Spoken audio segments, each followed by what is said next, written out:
We need to judge 3 statements about valence bond theory in coordination compounds. Let us solve step by step.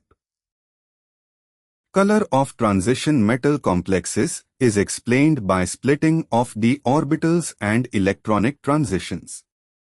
Valence bond theory mainly discusses hybridization and bonding, so it does not explain color. Statement 1 is correct. Magnetic moment needs a quantitative value based on the number of unpaired electrons.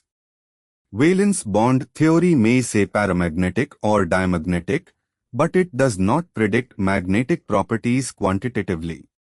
Statement 2 is incorrect. Weak and strong field ligands are distinguished by the extent of the orbital splitting. Since valence bond theory does not use this splitting idea, it cannot properly distinguish weak and strong field ligands. Statement 3 is correct. So the correct statements are Statement 1 and Statement 3 only.